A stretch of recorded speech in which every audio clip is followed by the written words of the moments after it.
All right, we're at the last portion of chapter 6, and we're covering arrow pushing. So yesterday we talked about our nucleophiles and electrophiles, and we said that we have arrows going from our nucleophile to our electrophile, and we always call it a nucleophilic attack. So our nucleophile is something with a partial negative charge or an excess of electrons, and an electrophile is something with a partial positive charge or a deficiency of electrons on it. So the classic example of a nucleophile is either a lone pair, a partial negative, full negative, or a pi bond. All of those have an abundance of electron density. Electrophiles, on the other hand, are the reverse. So the top example, we had a carbon that was electron deficient. Second one, we've got a carbocation. And the bottom one, we just have an empty p orbital. In each case, we're electron deficient. And we said we can predict a lot of reactions just by knowing where the nucleophile is and where the electrophile is on various molecules. But let's take a look at some common arrow pushing schemes. So common types of arrow pushing.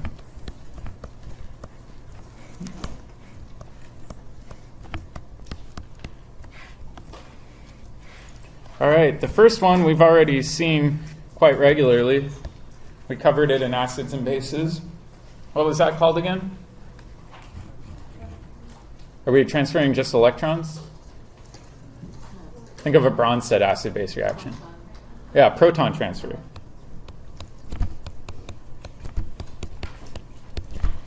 So you guys should be experts at proton transfer.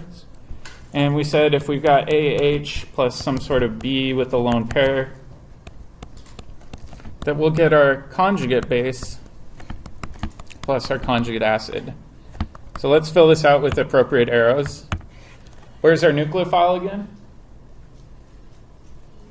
It's B. We've got a lone pair on B. And then our electrophile is going to be the proton on our acid. So we have base attack our acid. And then to avoid having hydrogen with two bonds, we have to break the sigma bond and dump electron density onto A. So pretty simple. The main thing, like I said, is always, always, always start your arrows at your electrons. Don't start it at the proton going the opposite direction. The second one that we saw is just a nucleophilic attack.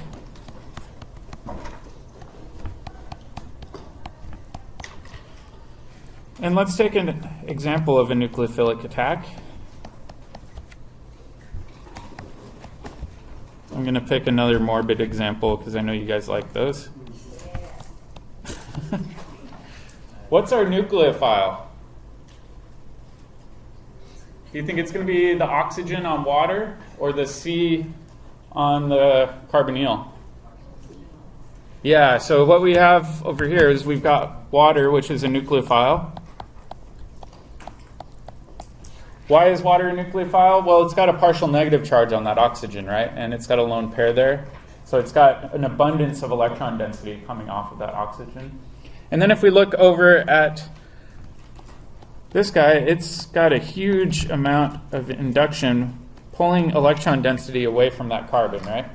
So that carbon's very, very electron deficient. It wants the lone pair from oxygen.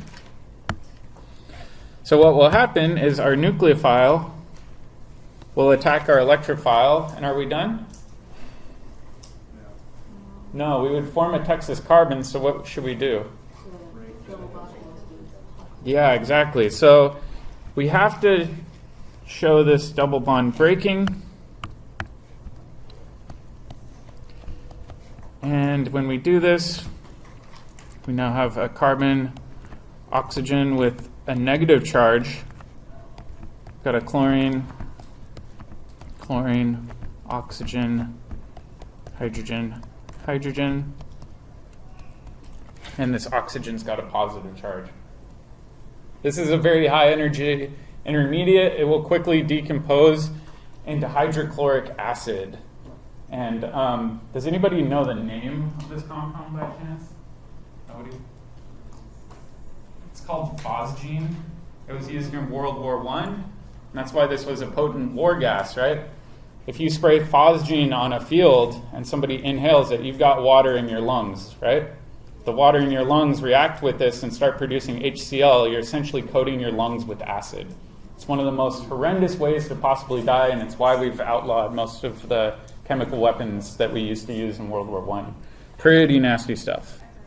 Yep. How do you know if the product either joins together or they just separate still, but you just use the electrons? We're going to see some examples where there are some other types where you just have a group falling off and things like that too. So this is just one example. The key thing to remember is with the nucleophilic attack, it's a nucleophile attacking an electrophile, and we said the nucleophile is going to be the oxygen because it's partial negative, and we said the carbon is going to be the electrophile because it's partial positive. But there's a variety of other different arrow pushing techniques out there too. This is just a nucleophile attacking an electrophile. All right, let's do our third one.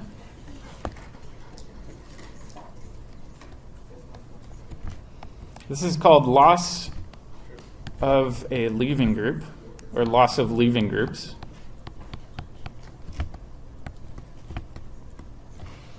All right, let's take this example.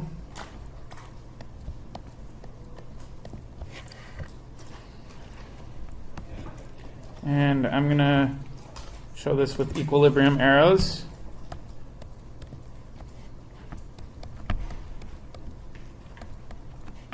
And I want you guys to help me predict what the arrow pushing will look like for this. What do you think's going on? Sigma bond is going to the iodine. Yeah, exactly. We've got a sigma bond between carbon and iodine. The electrons in the sigma bond are getting dumped onto this iodine, which make it have a negative charge. And then the carbon lost its electrons, so it's going to become positively charged. So there are some cases in chemistry where a leaving group is in equilibrium where it just falls off, and the reason we call it a leaving group is because it falls off really easily. So over here we've got our leaving group.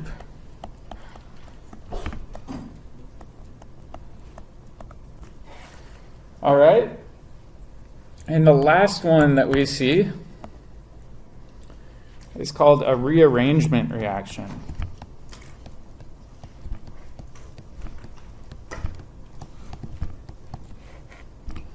So let's say I've got a carbocation that looks like this. This is what's called a primary carbocation.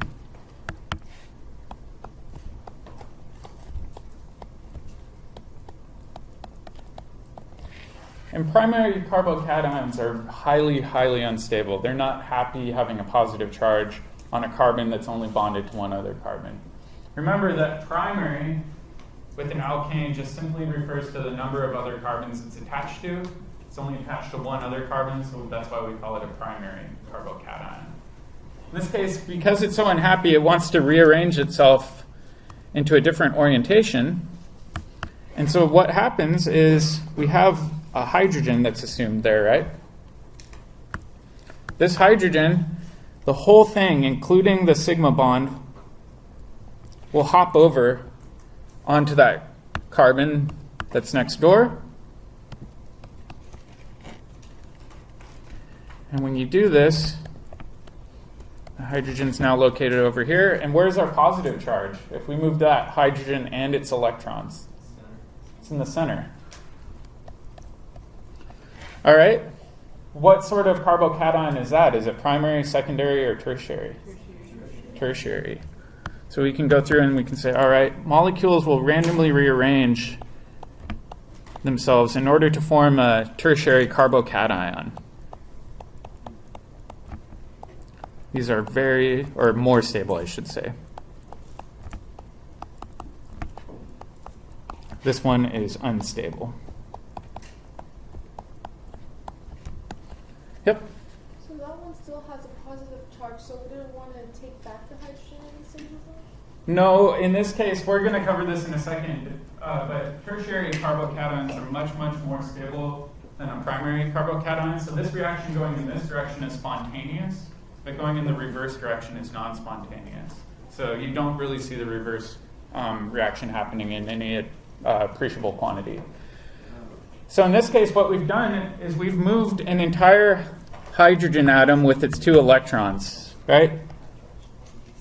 What do we call a hydrogen atom when it's got a negative charge associated with it? It's not a proton anymore. Does anybody remember? Hydride. So what we call this is a 1,2 hydride shift. And all that means is we've moved a hydride from a carbon that we could arbitrarily label 1 to the carbon next door, which would be carbon 2. So a 1,2 hydride shift is just a movement of a hydrogen and the 2 electrons in its sigma bond. There's another type of rearrangement that also occurs.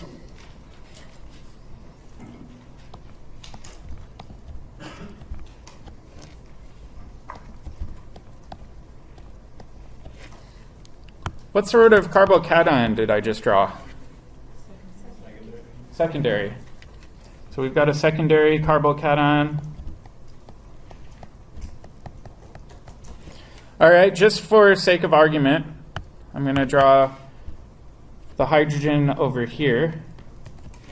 What if we take this hydrogen and we move its electrons over there? Yeah, exactly. So if we try to do a hydride shift in this example, what we end up with is a primary carbocation. Whoops. Come on.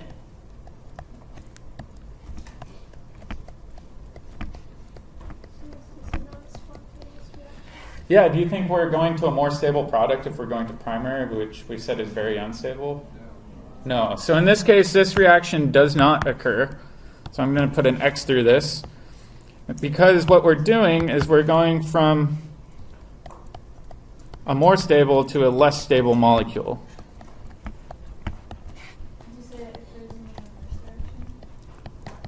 So in this case, there's actually another option that's available instead of doing a hydride shift, because a hydride shift gets you to a less stable product. So let's take a look at the alternate pathway. So I'm going to redraw this molecule down here. So we still have our secondary carbocation.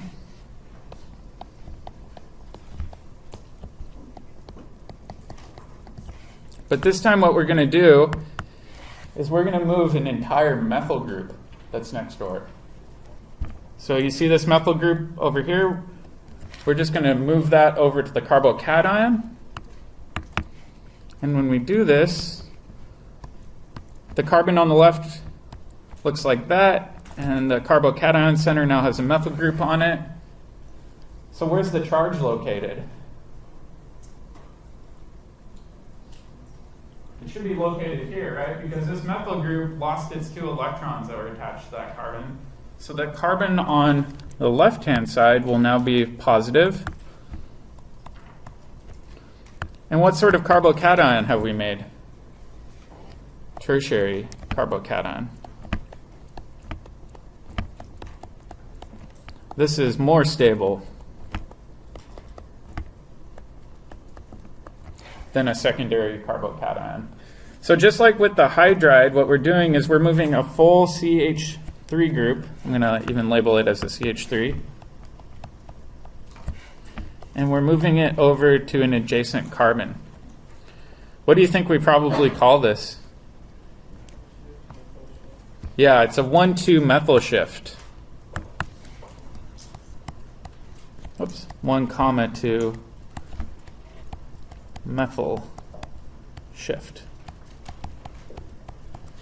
This can happen with other alkanes too. So if you have an ethyl group, you can have a 1,2 ethyl shift. They're just called alkyl shifts as soon as you get into larger and larger groups. But these happen spontaneously because our tertiary carbocation is much, much more stable than our secondary, and our secondary carbocation is much, much more stable than our primary carbocation.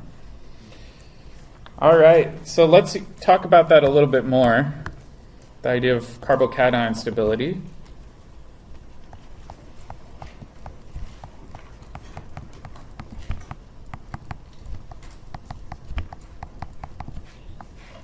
All right. Come on.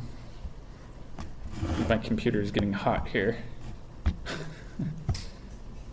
There we go. So we said the most stable are tertiary carbocations. Is more stable than a secondary carbocation, which is more stable than a primary carbocation, which is more stable than the methyl cation, right? So CH3 plus. The question is, why? Why in the world would a tertiary carbocation be more stable than a secondary? So we have to come up with a hypothesis to explain this. And the reason has to do with something called hyperconjugation.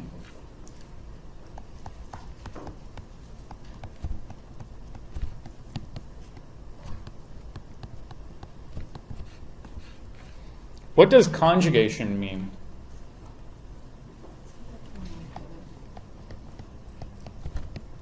So conjugation said, all right, if we've got the allyl cation, it's got a resonance structure where the pi bond can delocalize over here.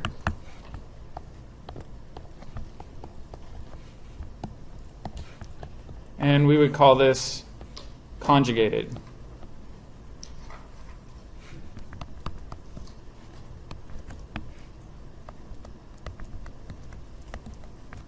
The carbons are conjugated. This is different than hyperconjugation. Hyperconjugation still has to do with stabilizing a positive charge, but in a different way.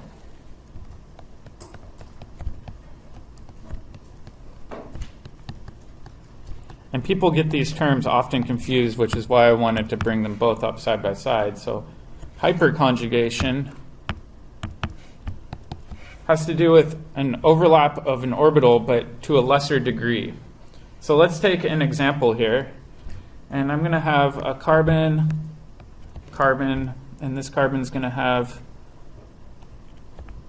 an R group over here, an R group over here. And the carbon on the right is going to be a carbocation. So I'm going to draw in a big p orbital.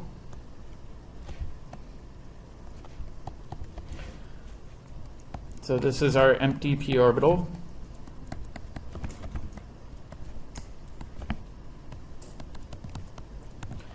And over on the right-hand side, we've got a methyl group. So the methyl group, or sorry, the left-hand side, we've got a methyl group. The methyl group is tetrahedral. So we've got a hydrogen pointed down, hydrogen pointed up. What's the hybridization for a methyl group again?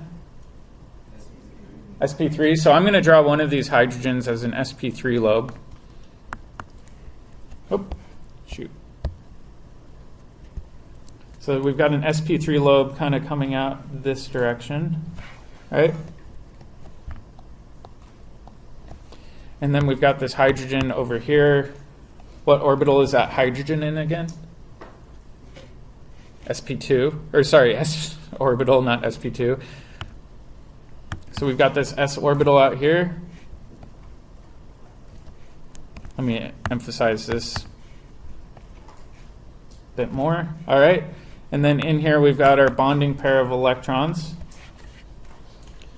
So if we've got an empty p orbital next to an sp3 orbital, those electrons can actually stabilize each other through space. It's not as strong as two p orbitals overlapping like we see in the case of conjugation, but it weakly interacts. So anytime you see a methyl group nearby, it weakly stabilizes any adjacent empty p orbitals.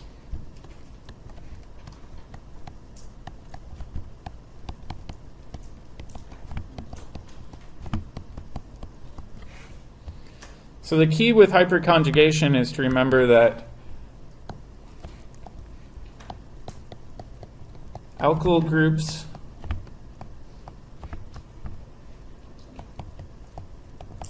that are sp3 hybridized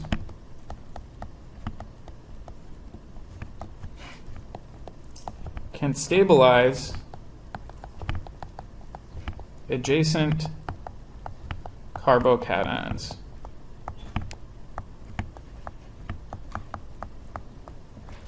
A lot of books actually teach this incorrectly, and they say, well, a methyl group is electron donating.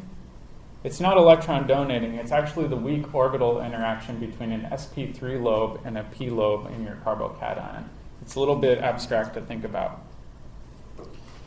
All right. So what we're going to do in order to practice a lot of this arrow pushing is I created an in-class activity for you guys.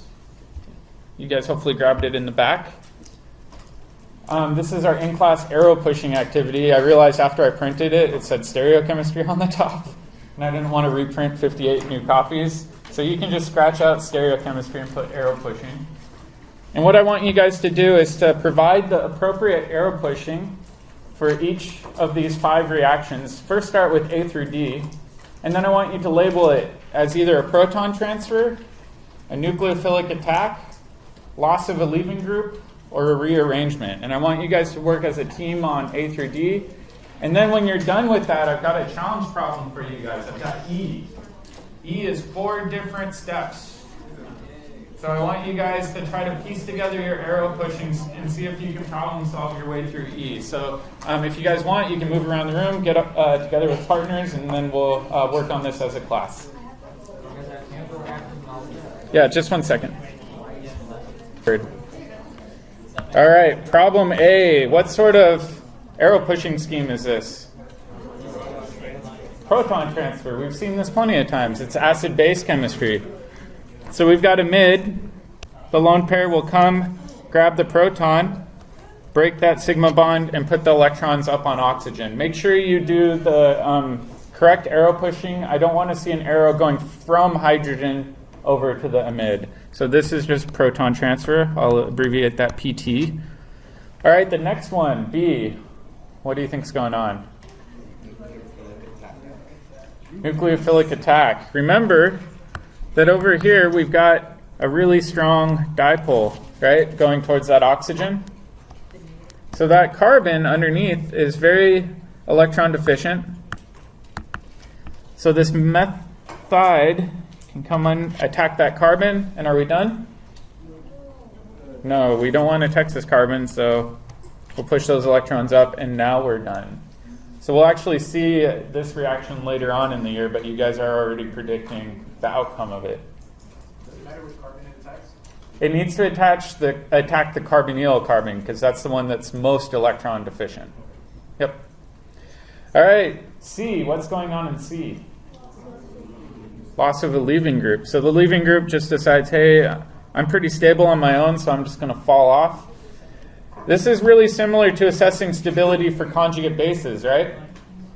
So when we're looking at conjugate bases, we ask ourselves, why are conjugate bases so stable? Same thing applies with leaving groups. A good leaving group is a stable conjugate base. It's happy hanging out on its own. It's non-reactive. All right, the next one, what are we doing? Rearrangement. So we'll take this methyl group, pop it over here. So this is a 1,2 methyl shift. This was loss of leaving group, and this was nucleophilic attack. All right, and when you move that full methyl group over, the carbocation is now located on a tertiary carbon, which means it's much more stable. So we went from a secondary carbocation to a tertiary carbocation. All right, how many of you guys think you got the bottom one, the challenge one? Some people got it. I saw some people got it. What was the first step for those of you that got it?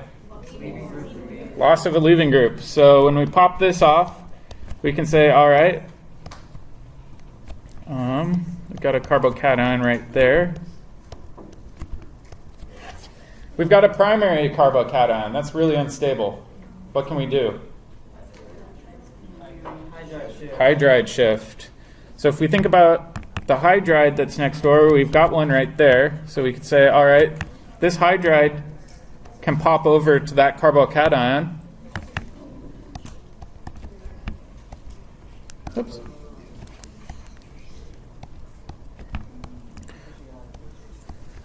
Let's move back a little bit too and ask ourselves, why did the iodine just fall off? Yeah, if we think about iodide as a conjugate base, it's really, really stable. It's a huge conjugate base. That electron has a large radius to roam around in. We said hydroiodic acid is a strong acid, which means iodide is a great leaving group. Yep.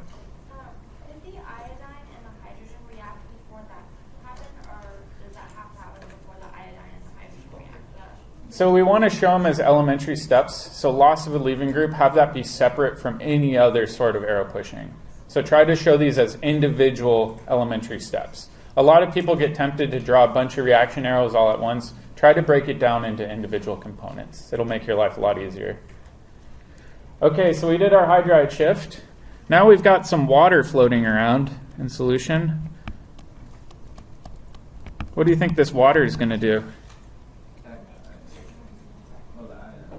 It can attack our electrophile, right? We've got a lone pair. Water is a nucleophile, so it can add in there.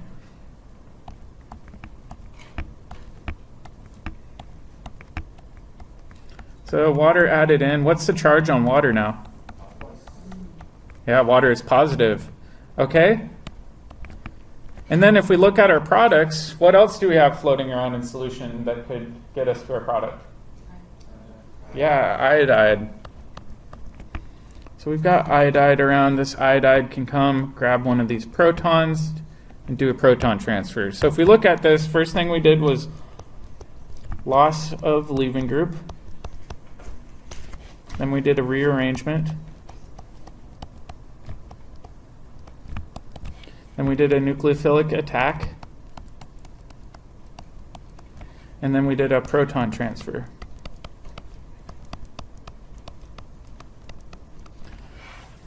You guys already know how to do some of the reactions that we're going to start covering tomorrow. But I wanted to show you guys that a lot of these reactions that you see are fairly intuitive once you understand the basic 4 electron pushing schemes with arrow pushing. So tomorrow when we come in, we're going to switch to chapter 7 and start covering substitution reactions. One thing I will warn you guys on is chapter 7 and 8 are tricky. They tend to be the most tricky parts of first term organic. So one thing I really recommend doing is, if you can, read the book before coming to class. And then after class, try to rewrite your notes a little bit more clearly, because oftentimes seeing things more than once is what solidifies them. So if you can, try to do that. All right, I'll see you guys tomorrow.